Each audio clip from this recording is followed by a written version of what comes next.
जय माता की मित्रों, भगवती का सेवक हूँ, इसीलिए नमस्कार की जगह आज से जय माता की ही कहूँगा। एक चीज़ मैं आपको दिखाना चाह रहा हूँ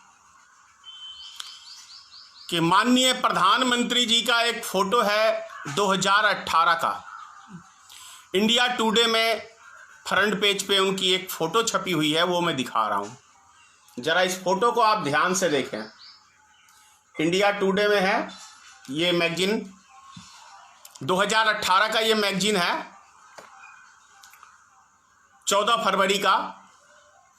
इस मैगजीन के अंदर आप देख रहे हैं कि श्री नरेंद्र मोदी जी एक फावड़ा कंधे पे रख के फोटो खिंचा रहे हैं। दूसरी तस्वीर में एक और दिखा रहा हूं आपको, श्री नरेंद्र मोदी जी की ही इसी में। इसमें आपको देखें तो ट्रैक्टर चला रहे हैं श्री नरेंद्र मोदी जी और हाथ के अंदर गेहूं का कुछ शीश दिखा रहे हैं। तो ये सवाल है कि श्री नरेंद्र मोदी जी अब किसान का बेटा कब से हो गए और अपनी लाइफ के अंदर इन्होंने खेती कब की। श्री नरेंद्र मोदी जी एक टीवी इंटरव्यू पे कहते हैं कि मैं 35 साल भीख मांगा हूं। दूसरे टीवी इंटरव्यू में कहते हैं कि मैंने 40 साल भिक्षा मांग के खाया है। उसके बाद ये अपने आप को चाय वाले का बेटा कहते हैं कि मैं चाय वाले का बेटा हूं। मेरे पिताजी चाय प्लेटफॉर्म पे बेचते थे तो मैं चाय लेकर ट्रेन में चाय चाय चाय चाय चाय चाय चिल्लाया करता था। ये सब बातें तो मान लेते हैं, लेकिन मोदी जी ने कभी ये नहीं कहा कि मैं 35-40 साल हल भी चलाया हूं, किसान की खेती भी किया हूं। ये थोड़ा सा प्रश्न है मेरा अंधे भक्तों से ज्यादा, जिनके दिमाग में गोबर भरा हुआ है। कभी वो सही चीज उनको पसंद नहीं आती, सही बात उनको हजम नहीं होती। तो मैं प्रूफ के साथ आपको दिखा रहा हूं, देख लीजिए। अब ये बताओ कि इन्होंने खेती किस जमाने में की, 40 साल इन्होंने भीख कब मांगा, तो इन्होंने 12वीं की परीक्षा कब दी। फिर थोड़े दिन पहले आपने देखा होगा कि अमित शाह जी ने उनकी डिग्री दी, बीए की डिग्री, एमए की डिग्री। सोचने की बात है प्रिय मित्रों के जो व्यक्ति 35 या 40 साल भीख मांग के खाया, वो पढ़ाई कब किया। पढ़ाई किया तो अपने बाप की चाय की दुकान पे कब गया। हिमालय पर्वत पे एक प्रधानमंत्री बने थे तो इनका एक जीवनी आया था। हिमालय पर्वत के ऊपर ये तपस्या करने कब चले गए श्रीमान नरेंद्र मोदी जी, और जब वहां चले गए तो आरएसएस के दफ्तर में झाड़ू कब ये लगाते थे। बहुत सारे प्रश्न हैं और ऐसे प्रश्न करता हूं तो भक्तों को मिर्ची लगती है। अब लगती है तो उसमें मैं क्या कर सकता हूं कि यदि वो सच्चाई सुनना ही नहीं चाहते हैं तो उसमें मेरी कोई गलती नहीं है। आज के टाइम के अंदर यदि दुनिया में कोई सबसे मुश्किल काम है तो सच बोलना है और उसको सच को समझना और उसको स्वीकार करना, ये एक उससे भी बड़ा काम है। जो अंधभक्त को कभी सच्चाई नहीं सुनना चाहते, कभी सच्चाई का सामना नहीं करना चाहते हैं। देश के हालात किस बुरे दौर से गुजर रहा है ये हम सब देख रहे हैं। फिर से लॉकडाउन होने की बात हो रही है, चलिए करिए, अच्छी बात है, क्योंकि महामारी फैलाया है तो इतनी आसानी से तो कंट्रोल होगा नहीं ये, इसमें भी कहीं कोई संदेह की बात नहीं है। श्रीमान नरेंद्र मोदी जी, मैं एक बात याद दिला रहा हूं आपको, पिछले लॉकडाउन से पहले मैंने जो भी वीडियो बनाए हैं वो वीडियो उतना वायरल नहीं हुए। लेकिन श्रीमान नरेंद्र मोदी के विषय में मैं शुरू से कह रहा हूं, ये देश कोई बच्चों का खेल नहीं है, खिलौना नहीं है। ये 130-32 करोड़ जनसंख्या का ये भारत देश है। इसको चलाने के लिए बहुत बड़े माथा की जरूरत होती है। 132 करोड़ लगभग पॉपुलेशन है भारत के अंदर। इसको चलाने के लिए बहुत संयम, बहुत धैर्य और बड़े बड़े विद्वान जानकार व्यक्तियों की राय मशवरा लेके एक एक कदम तब देश समाज चलता है। ये बच्चे की तरह आए 8 बजे रात को टीवी चैनल के ऊपर और बोल दिए कि आज से हम नोट बंद कर रहे हैं, न सोचा न समझा। इसे ही कहते हैं अनाड़ी का खेलना और खेल का सत्यानाश। नरेंद्र मोदी एक अनाड़ी प्रधानमंत्री है, खिलाड़ी नहीं है। वो भाषणों का धनी है, झूठ बोलने का धनी है, जनता को मूर्ख बनाने का धनी है। ये काबिलियत नरेंद्र मोदी के अंदर है। लेकिन काबिलियत 100 में 100% नहीं है। क्योंकि जब ये गुजरात ही चला रहे थे, गुजरात के मुख्यमंत्री थे, तो आप सबको याद होगा जब ये मुख्यमंत्री बने तो गुजरात में भयंकर भूकंप आया। क्योंकि कुदरत ने इशारा दे दिया कि जो गद्दी पे बैठा है आने वाले समय के लिए देश के लिए एक सर्वनाश करने वाला व्यक्ति है। अभी भी जनता आप संभल जाओ।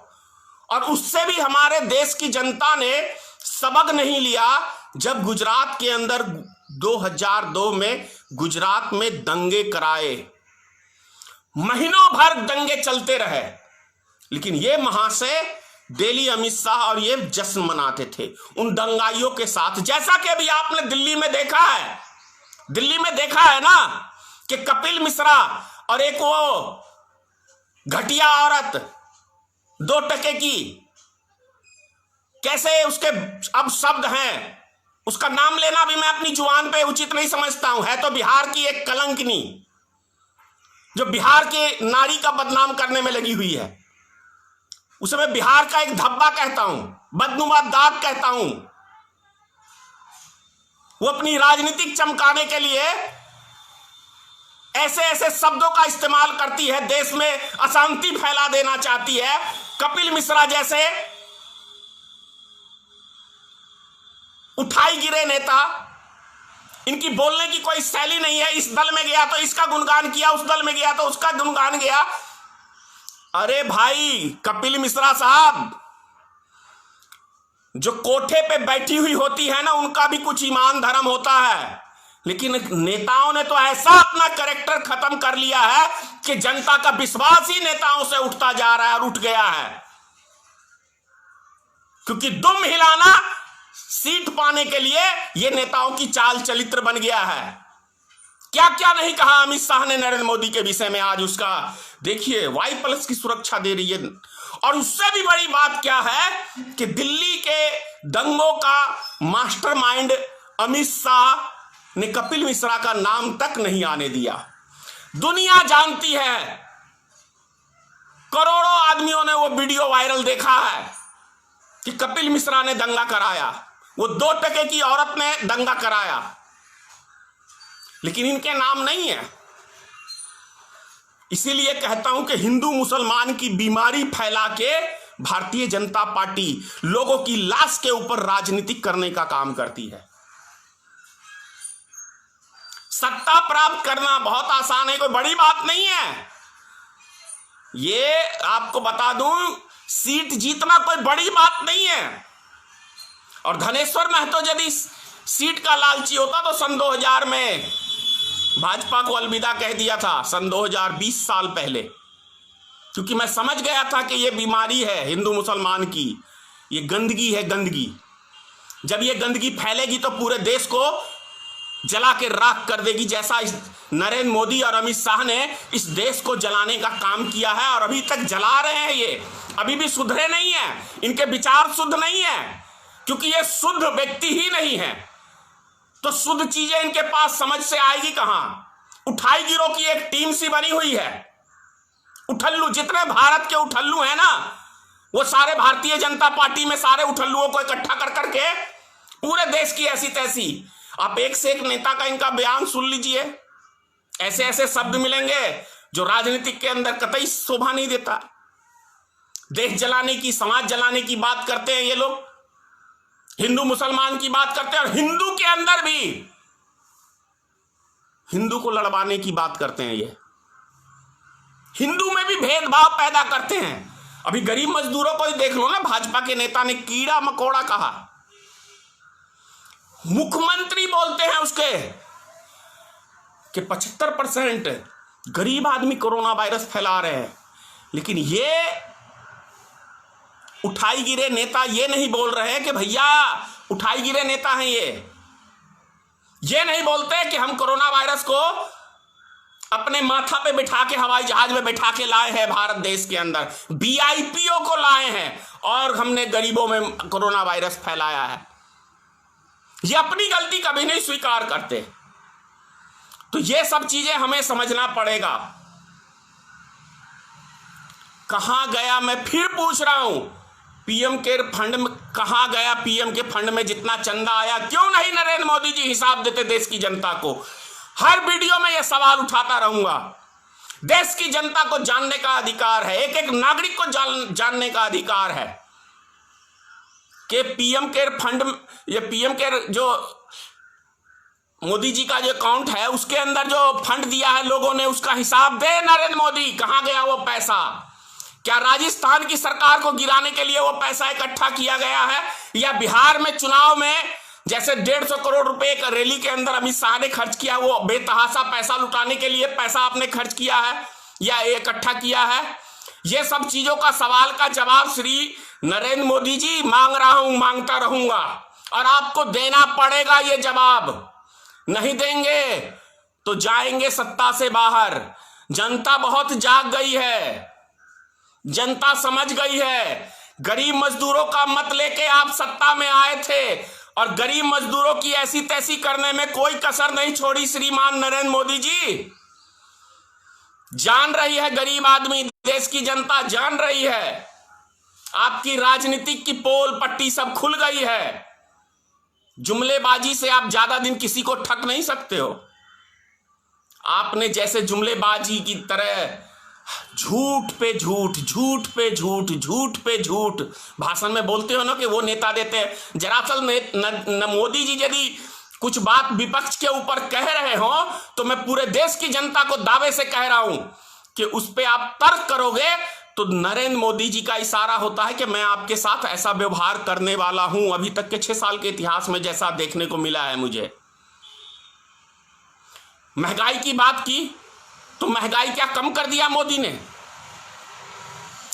अगर आज भारत सरकार ईमानदारी से 10% अगर सिर्फ ले मुनाफा 10%, तो आज भारत के अंदर कह रहा हूं 20 रुपए डीजल, 25 रुपए डीजल बिकेगा। आज जो अंतरराष्ट्रीय बाजार में कच्चे तेल की कीमत है उससे बता रहा हूं आपको, 130 रुपए, $130 में एक बैरल तेल था कांग्रेस के जमाने में, जब 70-74 रुपए तेल मिलता था। आज सिर्फ $30 है, सिर्फ $30 है, तब भी हम 70 रुपए तेल खरीद रहे हैं। कहां जा रहा है ये पैसा? सोचिए, आप समझिए। अगर मेरा तर्क या मेरे विचार आपको लगते हैं कि मैं गलत बोल रहा हूं तो कोर्ट खुला हुआ है। अंधे भक्तों, मैं आपसे कह रहा हूं कि यदि मैं गलत बोल रहा हूं तो कोर्ट का दरवाजा खुला हुआ है। मैं आने के लिए तैयार हूं। खुली चुनौती देता हूं, सरकार को दे रहा हूं, नरेंद्र मोदी की सरकार को खुली चुनौती दे रहा हूं कि यदि मैं गलत बोल रहा हूं तो अरेस्ट कराए, मुझे जेल भिजवाए, या आप जेल जाने के लिए आज नहीं तो कल मोदी जेल जाना है आपको। कितने दिन की रही है? एक गाना है ना, सदा ना रहा है, सदा ना रहेगा जमाना किसी का, नहीं चाहिए दिल दुखाना किसी का। तो मोदी जी, देश के एक एक नागरिक का आपने दिल दुखाया है, एक एक नागरिक का, एक एक माता का, एक एक बहनों का, एक एक भाइयों का, एक एक गरीब मजदूरों का आपने दिल दुखाया है, उसकी हाय ली है। ये पड़ेगी पड़ेगी पड़ेगी।